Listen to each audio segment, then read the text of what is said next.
Hi, this is Hillary Weinberg on The Whole Gamut. Welcome back to our show. I'm here today with Professor Dr. Guy Ziv, actually a former professor of mine at American University. He is a longtime scholar of Israeli-Palestinian relationships, and his research focus is on leadership decision-making. Guy, how are you today? I'm good. Good to be here and good to see you, Hillary. Great. So can you tell us a little bit about your research and what fascinates you so much about this problem set?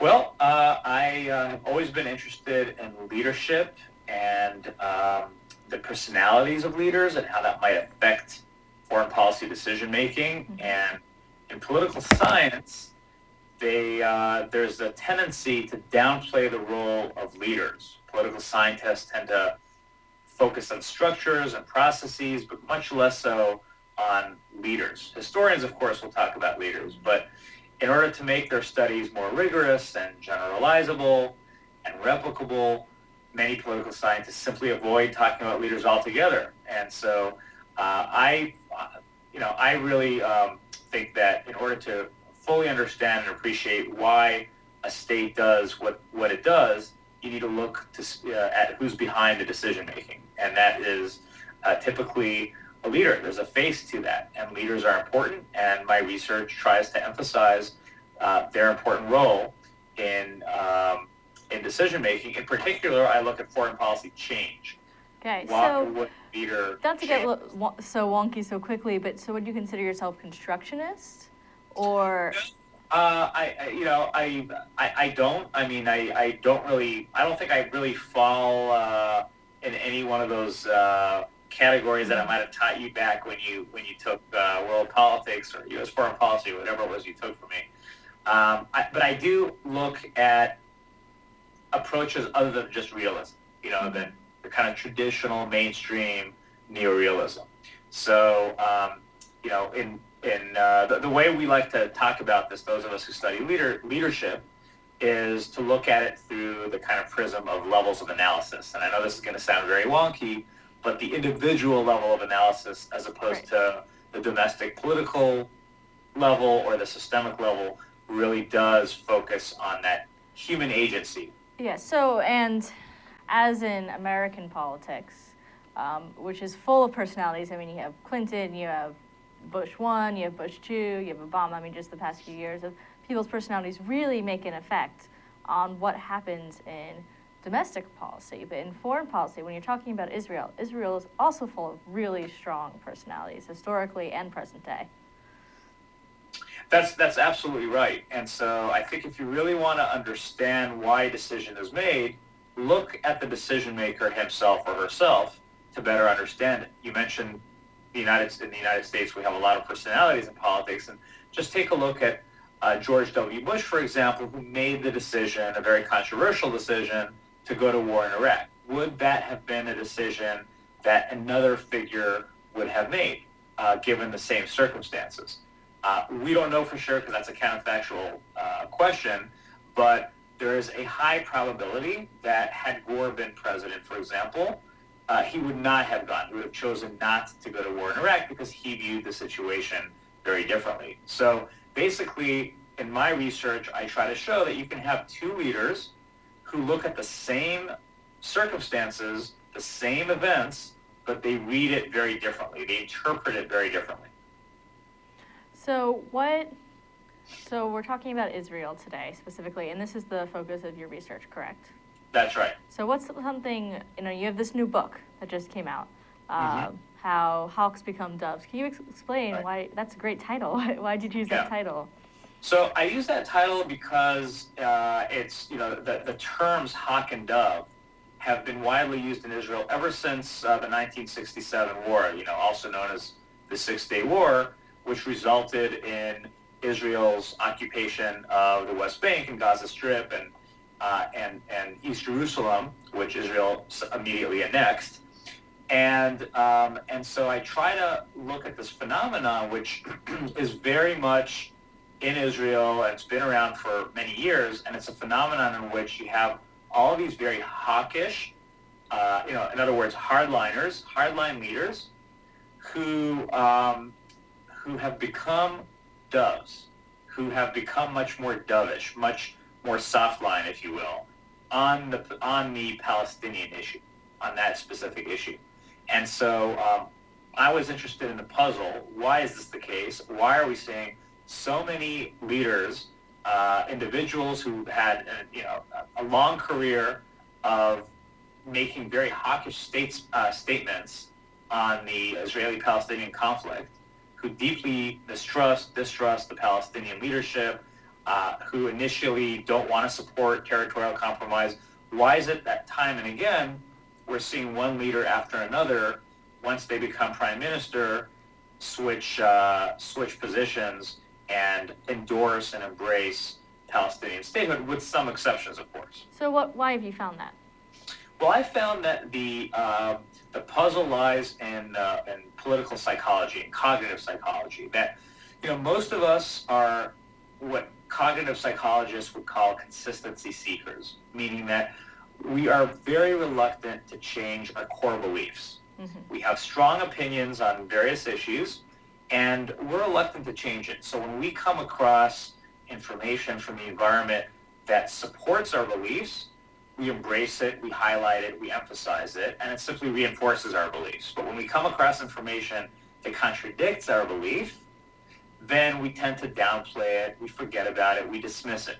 And that's how most human beings behave. Yet we also know that there are some people who do change their core beliefs, and there are some leaders who will change their core beliefs, and that is what I examine. And so I find that some leaders are simply more cognitively open and complex than others, meaning that they are more amenable to change. They're more likely to listen and to observe and to absorb information. Which is politically very dangerous, because then you're called, you're someone that waffles, you change your mind, and it can be political suicide to change your beliefs, especially if you've been campaigning on something on one side of the aisle and then it switches. That's right. So it's not really about being a better leader or a worse leader. I'm not assigning a value judgment here. And you're absolutely right. If you're somebody who's constantly evolving and constantly switching positions, then you're going to be called an opportunist, and you're a waffler, and you're probably somebody who doesn't have an ideological core.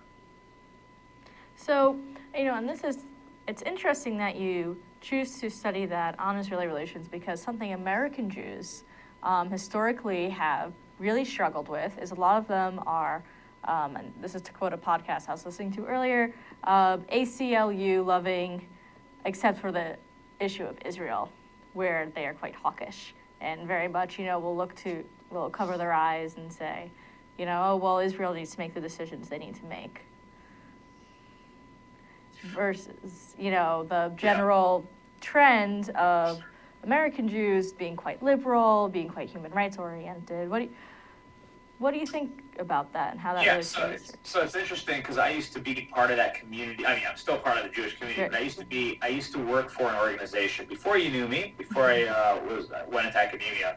I used to work for an organization that promoted U.S. involvement in Israeli-Palestinian peacemaking, and we would do a lot of polls of American Jewish public opinion. And what we found was that the vast majority of American Jews are indeed liberal, not just on those issues you mentioned, but on Israel too.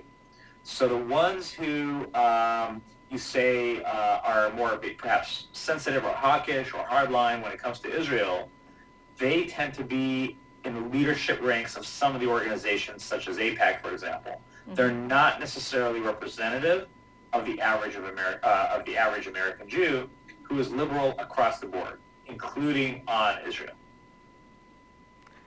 It's interesting, because that's a different narrative than you definitely hear in the news media. Because right now, the news media, oxymoron, in the media right now, there's a lot of discussion of how a lot of them, that Israel is saying to the American Jewish community, "You're abandoning us," and the New York Times is in a lot of op-ed editorials saying that there's a divide between the American Jewish community and Israeli Jewish community, and that it's just growing. And I wonder how true that is. What do you think?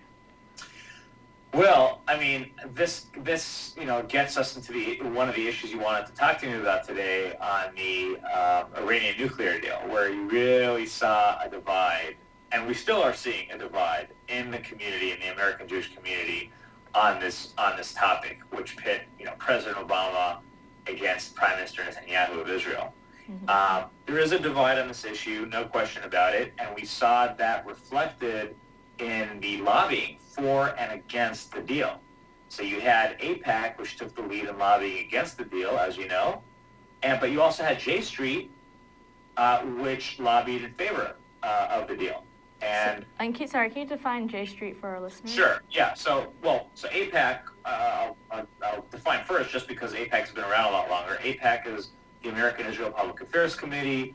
It's been around forever, since the 50s. And it sees itself as an organization that's really bent towards shaping and maintaining and improving a strong U.S.-Israel relationship. And it's very wealthy and very influential. It is considered to be one of the top most influential interest groups in the country. So you've got typically, you've got the AARP and the NRA and AIPAC, typically listed as the top 3 most influential lobbying groups in the country. That's right. You also have, in recent years, a relative newcomer called J Street. And J Street came about because many American Jewish activists and leaders were concerned that AIPAC was headed in the wrong direction. That AIPAC was, even though AIPAC is nonpartisan and doesn't really take a strong position on the peace process, it tends to support whoever happens to be in power in Israel, it still tends to be more hawkish, and perhaps that's because in Israel you have more hawkish governments. But it's done little to promote the peace process over the years, so the criticism goes. And so J Street also sees itself as pro-Israel, also sees itself as an organization that is dedicated to strong U.S.-Israel ties, but doesn't hide the fact that it's dovish, that it is more left-leaning, that it supports a two-state solution to the Israeli-Palestinian conflict in a more aggressive way, in a more robust way than perhaps AIPAC does. So talking about these organizations and leadership, okay, let's roll it back. We were talking about personalities and leadership, and then talking about big personalities. And the big news item is Obama and Netanyahu, also affectionately known as Bibi, do not get along. And AIPAC, which has a lot of influence in Congress, was pushing for the deal, and Obama was able to get the deal passed through. Was able to block any pushback from the other side, any tries to negate the deal, and here we are. So we're about to cut for a break, but when we get back, it would be great to discuss where we stand after the negotiations the past few months. Sounds great. All right, great. So again, this is Hillary Weinberg with the whole gamut. We are on Twitter at ThinkTech Hawaii. That's ThinkTech HI. See you soon. Aloha, I'm Carlos Juarez, host of Global Connections, and I want to invite you to come join us. We cover a range of global issues. We bring a lot of expert opinion, a lot of issues, whether they're contemporary events happening in the world or maybe looking at things from a more historical perspective. Global issues, very important for us to understand in this globally interconnected world. Join us here on Global Connections. Hi, I'm ThinkTech Asia, Bill Sharp. I look forward to you joining us each Monday between 4 and 5 o'clock when we film right here in our studio in downtown Honolulu. The show, ThinkTech Asia, focuses on contemporary events in Asia. And by Asia, we mean anything from Hawaii, south to Australia and New Zealand, west to Pakistan, and as far north as the Russian Far East. Clearly, this is one of the most economically dynamic centers of the world, and we bring you up to date on what's going on in a whole host of countries in this very vital region. We look forward to seeing you. Aloha. Welcome back. I'm here with Professor Guy Ziv at American University, who focuses his research on leadership decision-making, especially in American Israeli politics. Guy, we're happy to have you here. So when we cut for the break, we were talking about the Iranian deal that was cut recently, and where this leaves American Israeli politics right now. Okay, so, I mean, there are a lot of questions here to consider, and let's take it kind of one at a time. So you've got the American Jewish community, which we said before the break was kind of divided, kind of split on the Iran deal. But at this point, it's kind of a moot point because the Iran deal is a done deal. Right. And so when it comes to the U.S.-Israel relationship, the idea is what can the two countries do to overcome this big disagreement that they had over the Iran nuclear deal, and think about ways to strengthen Israel's security needs, especially in the wake of the deal, which is, excuse me, a bit of an admission on the administration's part that perhaps Israel doesn't stand to gain all that much during at least the initial phase of the deal, because you're going to have billions of dollars freed up once the sanctions are removed that Iran may use for various notorious purposes. Now, I personally supported the deal, and the reason I supported the deal is because the main issue, in my opinion, was not Iran's, sponsorship of terrorism and Hezbollah and other organizations that are very antithetical to the idea of peace and stability, but rather because the main issue that was under discussion, that was negotiated, was the Iranian nuclear program, and we knew that Iran was just 2 months away from the bomb. And what this deal does is push that off for many, many years.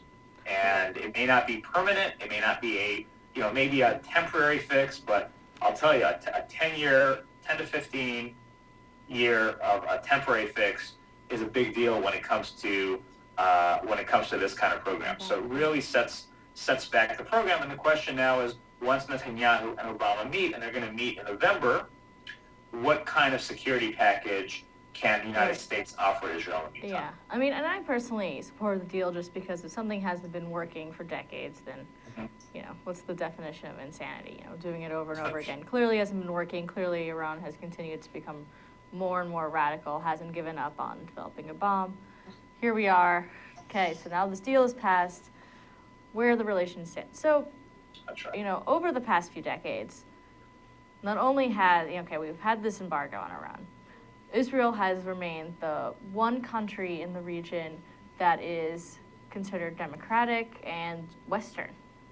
And I think it would be useful for our audience to kind of dial that back and explain, kind of how that Israeli-American connection became so strong, and the development of, why do we have this misconception that most American Jews are so pro-Israel? Where should we start? There's so much to go on. Well, I mean, we're not going to go over the history of Zionism right now. Oh, no. But I'll kind of put it in words that I think would be, might resonate with the audience, with your audience, which is that the two countries, Israel and the United States, they go way back. They go even further back than the establishment of the State of Israel in 1948, because we're talking about the Zionist movement in the 19th century, and there was a big American Zionist component to that. And there were not only Jews. I mean, you mentioned the American Jews, and it's true, most American Jews, or a nice sizable proportion of American Jews, support Israel, but we have many more Christians in this country than Jews. And there is a large number of Christians who support Israel. You've got your evangelicals and others who believe that Israel kind of embodies the Judeo-Christian values that we have in this country. And so then those evangelicals are, a lot of the current day support that is, Netanyahu was getting was from the right-wing evangelicals, not from the left wing. Yes, that's right. But evangelicals weren't always with the right. If you go way back in time, but certainly since the Reagan era, more evangelicals will identify with the right and with the Republican Party than with the Democratic Party. But the idea of kind of support from Israel from the Christian right dates back to the 19th century when you had dispensationalists and you had evangelical Christians who talked about Zionist ideas, really, as did the labor movement in this country back in the early part of the 20th century when we actually had a labor movement that was strong. So we're looking at Judeo-Christian values, we're looking at common values, and values that secular people, people who are not religious can support as well: democracy and self-determination and freedom of press and freedom of assembly and all the freedoms that we basically enjoy here that you have in Israel as well. So Israel has kind of always been seen as this Western, outpost by some, but a country that has a lot in common with the United States. And we know that Freedom House, which ranks every country in the world, every region of the world, on various criteria that determine, where it is on the democratic spectrum, Israel's always rated a free country, with the exception of the West Bank, and the territories have a different category.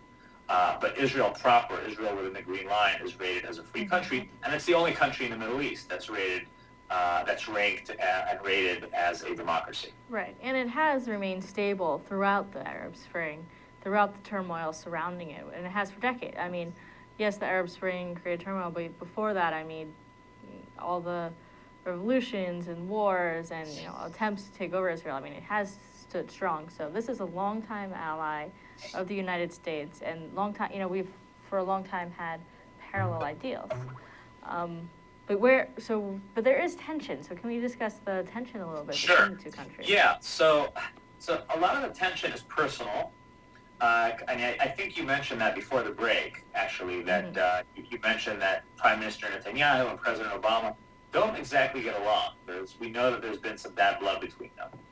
I think they have very different worldviews. Netanyahu is much more of a hardliner and much more comfortable with Republicans, and in fact has done certain things that cross the line here, so of acceptable behavior by a foreign leader. For example, in the last elections, he all but endorsed Mitt Romney. He invited Mitt Romney, Obama's challenger in the 2012 elections, to Israel in the midst of the campaign, all but endorsed them, which was kind of seen as blatant interference in our politics. And then more recently, last March, right before Netanyahu had his own elections, or re-election in Israel, Speaker Boehner invited Netanyahu to talk about the Iran deal in a joint session of Congress.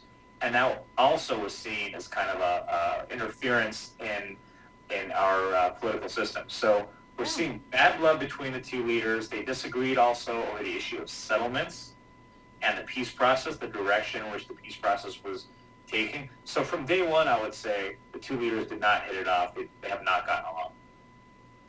Yeah, and especially, that speech at Congress was really interesting because, he got a lot of applause. People were really interested. And, just listening to the guy speak, I'll follow you. He has perfect English. He grew up in, for a little bit of background for our listeners, Netanyahu grew up in the United States. He, went to high school and college here. And he was relatable. He was warm. You wanted to follow him, and circumventing the president and doing, going to Congress, which is not a traditional host of foreign leaders, was huge, a huge insult to Obama. So what's going on over the next few months that all of this bad blood is affecting? So nations have interests, and despite the personal, lack of chemistry, the two nations do realize that they need to move on and get beyond the personal differences. And I think that there's a lot of support both in this country and in Israel to kind of move on and reaffirm their strong relationship and kind of look beyond the most recent spats and disagreements and think about constructive ways to improve the relationship, to improve Israel's security, to make sure Israel's there for the United States too, diplomatically, and you mentioned earlier, being kind of a stable force in the region. So there's this kind of mutual recognition that the two countries have a lot more in common than they have differences, and even bad blood between Obama and Netanyahu shouldn't really get in the way. Great. That's a huge challenge. I mean, these are huge issues that, are very long, how long-term, how have we been able to resolve the Palestinian-Israeli conflict? I mean, where are we standing on that? I mean, our Secretary of State has, was making an effort to move the peace deal along, but what's the status on the peace deal? Well, I mean, your guess is probably as good as mine here. We know that we should have a better answer or some answer to your question in 48 hours from now, because there are two upcoming speeches at the UN General Assembly that are going to shed a lot of light, hopefully more light than heat, on this question of Israeli-Palestinian conflict. You've got President Mahmoud Abbas, the head of the Palestinian Authority, who's going to be addressing the UN General Assembly tomorrow, and he will be followed by Prime Minister Netanyahu on Thursday with his speech, and he will then meet with Kerry.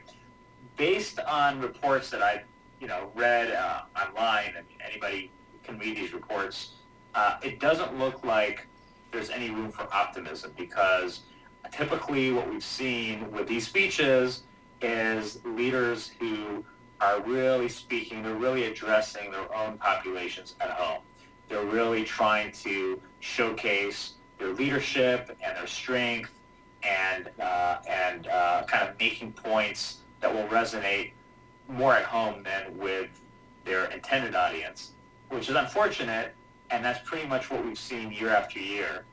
You have, mounting Palestinian frustration.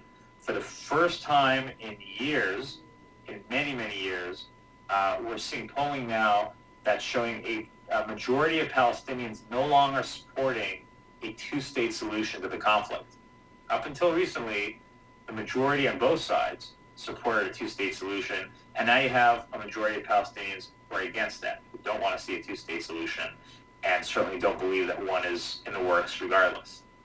And the question is whether or not Abbas is going to, relinquish his responsibilities. There was some talk about him throwing a bombshell and perhaps giving up altogether, either resigning or trading the keys to the Israeli government, and basically saying, Palestinian Authority is, I'm handing the keys back to you. You're in charge. You deal with the problems. But the United States and specifically the Obama administration has put a lot of pressure on him to kind of tone it down and not do anything that he might regret and that will cause further instability in the region. And Netanyahu is expected to also kind of emphasize the issues he cares about, minus Iran, because, as we mentioned, the Iran deal is a done deal. And he'll probably pay some lip service to the idea of resuming negotiations, inviting Abbas to reopen negotiations with him, but it doesn't look like that's in the offing yet. And the other kind of person we want to look out for is Kerry, and whether or not Kerry is going to be interested in this issue in resuming talks. Great. Lots to think about. My head's spinning. I don't know about you guys. So we're going to take a quick break right now. Again, we're on Twitter at ThinkTechY. That's at ThinkTechHI. See you soon. Aloha, my name is Roy Kodani, and every Wednesday at 1 p.m., I host Life in the Law, which is a segment of ThinkTech Hawaii. And basically, I host guests who have some relevancy to law in Hawaii. And I hope you will continue to tune in. If you have questions, tweet us at ThinkTech Tech Hawaii. Mahalo. Hi, my name is Cindy Matsuki, and I host the show High Growth with HTDC on ThinkTech Hawaii. This is the show where we talk about all things tech, innovation, entrepreneurship, and manufacturing, because there's so many things going on in Hawaii and more people should know about them. So this is the program that you can come and find out about all the things happening in Hawaii. And this show also airs on Olelo 54 along with ThinkTech Hawaii. And it broadcasts live every other Tuesday at 3 p.m. So don't forget, check out the show Tuesday, 3 p.m. every other week. High Growth with HTDC. Thanks. Aloha, my name is Josh Green. I'm a senator from the Big Island. I work in the ER there. But on Tuesday afternoons, I get to come and spend 45 minutes to an hour with Jay Fidel and the ThinkTech staff. They're terrific professionals. They help us to bring some of the leading cutting-edge topics here across our state to you. So you can join us at our show on healthcare in Hawaii to talk with leaders from across all the spectrum of health in our state, or you can join us for any other show where we talk about economic development or tourism or some really eclectic programs too. So really, we'd love to see you here on our show. Thanks for joining us and thanks for supporting us. Welcome back to The Whole Gamut. I'm Hillary Weinberg, and I'm here with Dr. Guy Ziv, a professor at American University and a former professor of mine. We're really happy to have him on the show today, and we've been talking about Israeli-Palestinian relations, which is a topic, of course, you can have an entire semester worth of course work on. So we're trying to cram it into a 45-minute show, and we have 15 minutes left. But we were before the break, we were talking about the speeches at the UN General Assembly over the next few days, and the nature of, and the origins of the U.S.-Israeli relationship. So, talking about these, we talked about the deals, all these different things. How will the nature of the relationship between the two countries evolve over the next few years?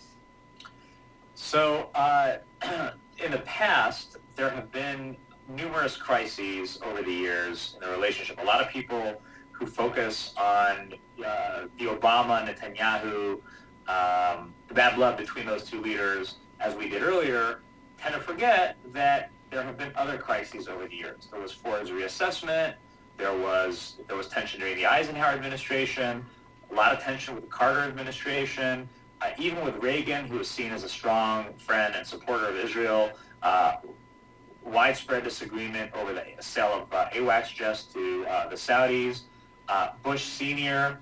Refused loan guarantees to the Shamir government of Israel because of the settlement issue. So I can easily list 5 or 6 other major crises in the relationship between these two countries. And what we saw is after the crises were over, the relationship bounced back and became even stronger in some respects than it was prior to the crisis.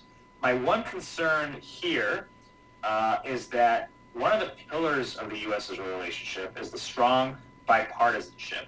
So up until recently, we really haven't seen any major differences between how the Democrats or Republicans approach the question of Israel. And I'm afraid that because of Speaker Boehner's invitation to Netanyahu and Netanyahu's own actions, I mentioned his interference during the 2012 presidential campaign, there have been kind of several major incidents of blatant interference in our political system here that might really lead to a reduction of support among Democrats. And I hope it's just temporary, not permanent, because, as I said, the relationship is based on a strong spirit of bipartisanship. And this is something that Netanyahu, I think, might have damaged. And we won't know for a while whether that damage is short-term or long-term. Yeah, and some interesting things I was reading about is, we talked about this a little bit earlier, that traditionally American Jews are liberal except on the topic of Israel. And you said, no, that's not necessarily true when you do polling. But with the next generation of leaders coming up, I think this is even more stark. I think, you have a lot of people right now, and you look at the voting patterns in Florida, for example, of older Jews, they tend to vote more Republican, they tend to be a little bit more conservative, these people that came up during the Reagan years. And now we're talking about, people in our generation that are becoming leaders and that are saying, okay, but we're not going to give Israel a pass. We've been doing that for too long, and it's been to the detriment of Israel. How do you think that's evolving, and how are the relationships between the millennials and their their closeness to Israel? How is that changing? So that's a really good question, Hillary. And one thing that the recent polling has found is that while support for Israel is still very strong and has been consistently strong over the years, there are a few hiccups here. There are a few exceptions. And one exception is that there is a growing disconnect between young people, you mentioned the millennial generation, and the support for Israel. And here we do see differences, a clear difference between millennials who affiliate with the Republican Party versus those who call themselves Democrats. So the ones who are Democrats have more and more of a question mark on whether or not we should be perhaps more critical of Israel and not as supportive as other generations have been. And the Republicans, even the millennials, are much more solidly behind Israel and are more reluctant to criticize Israel when they and don't necessarily disagree with the policies of the Netanyahu government. So we are seeing a difference in terms of how millennials are thinking on these issues, and that includes, by the way, American Jews as well. You see a lot of young American Jews who are, let's just say, not terribly comfortable with what they're seeing in Israel, that the kind of liberal values that they grew up with in this country aren't necessarily reflected in what they see in Israel, where you have a right-wing government headed by a right-wing prime minister, and that's been around for ever since they can recall, since they can remember. And also, looking at demographics within Israel, those have been changing over the past few decades. It's as the United States becomes more diverse, more liberal. In Israel, which used to be ruled by mainly Ashkenazi, often European-born, or their parents were European, very intellectual group, to now, the ultra-religious, the Hasids, are such a larger part and percentage of the population. And they are one of the reasons that Netanyahu was able to form his coalition government this time around.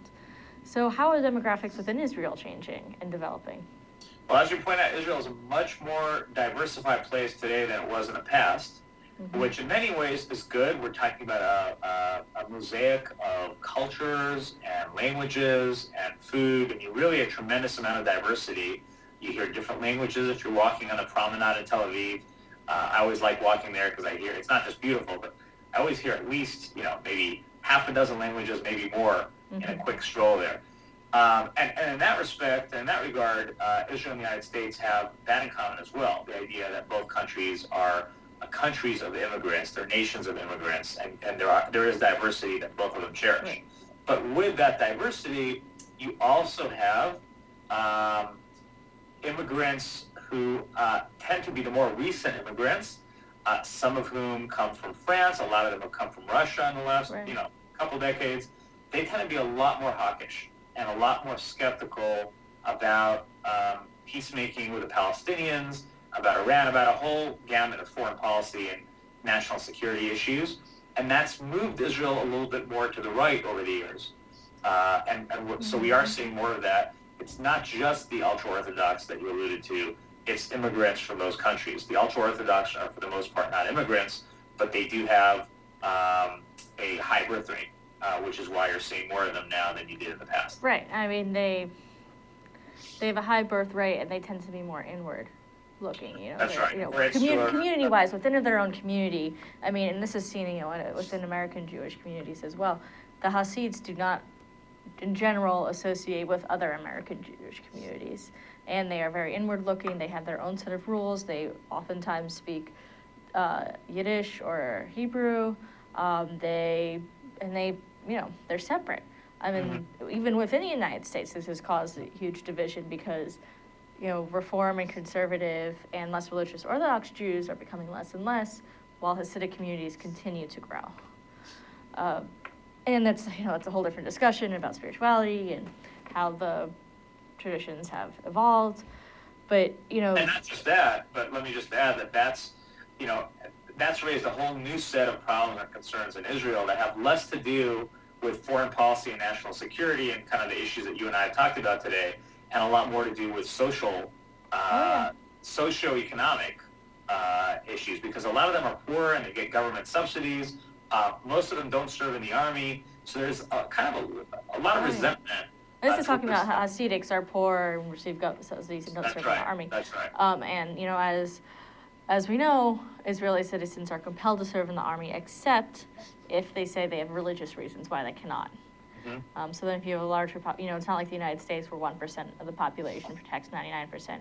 In Israel, you're constantly under siege, and you constantly need to refresh your military force. Mm-hmm. And this is, kind of creates this perfect storm for, why Netanyahu became elected, and why him, someone with this personality, while he's been in power for so long. Can you speak briefly on that? So a lot of my students actually ask me all the time, why is Netanyahu so popular? What is it about Netanyahu that makes him so well-liked and so popular? And I get the question because he's been in power longer than just about anybody else, with the exception of David Ben-Gurion, Israel's founding father and first prime minister.